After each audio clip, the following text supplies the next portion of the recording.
This is Block 9, The Liberal Establishment, Section 4, The Rise and Fall of Richard Nixon, with the section beginning Nixon the New Dealer.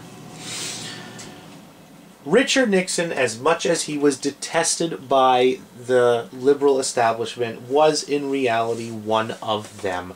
He was a Keynesian through and through. He was an anti-communist Keynesian, and it was his anti-communism in the Alger Hiss case, if you remember, that turned kind of the elite media against Nixon. But he's a Keynesian. And he went so far as to say in a press conference that we're all Keynesians now, that there could not possibly be another explanation for the American economy. So Nixon inherits an economy that's beginning to slow down. It is dragged down by the cost of the war in Vietnam. It is dragged down by the cost of Johnson's Great Society. There are serious inflationary pressures going on in the economy, and for the first time since World War II, productivity increases disappeared for the entire decade of the 1970s. All of a sudden, American workers were not being any more efficient. After 20 years of constant growth in efficiency and in productivity, American workers are starting to fall behind. American businesses are starting to fall behind.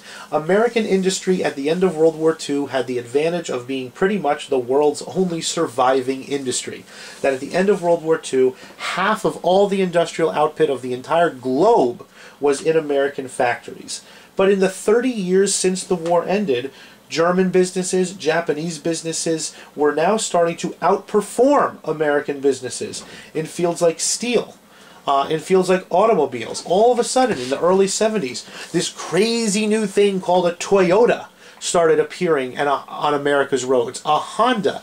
These small, fuel-efficient, well-made, safe cars that simply were better made, better engineered, safer, more fuel-efficient than the cars that Detroit had been putting out for 30 years. That Detroit had faced no competition for over an entire generation. But now, enough time had eclipsed that Japan and Germany especially are starting to outperform American industry.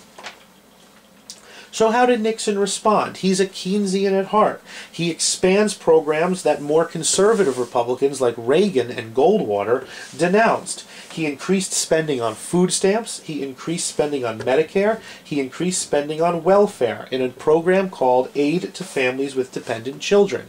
That meant that if you were unmarried and your family income fell below a certain amount, you could get free welfare checks for the rest of your life.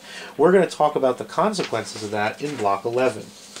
Nixon, the Keynesian, added a generous new Social Security program to assist the aged, the blind, and the disabled. He built cost of living increases into Social Security so that inflation wouldn't harm it. Nixon went and created the Occupational Safety and Health Administration, dedicated to improving workplace safety. He created the Consumer Product Safety Commission, which held companies accountable for the products they sold to Americans. This is a Keynesian progressivist president in terms of his domestic policy. Do not imagine that because he has an R next to his name that he is not a Keynesian. Richard Nixon's economic policies and social policies would place him today on the very liberal wing of the Republican Party. Nixon is a New Dealer, really, through and through. And while he sometimes gives lip service to the idea of wanting to shrink government, his Keynesian tendencies, and the fact that he's dealing with a Democratic Congress who wants to grow government, means that Nixon brings out his inner Keynesian with all of these programs that he did to try to protect American workers, stimulate the economy through Keynesian means.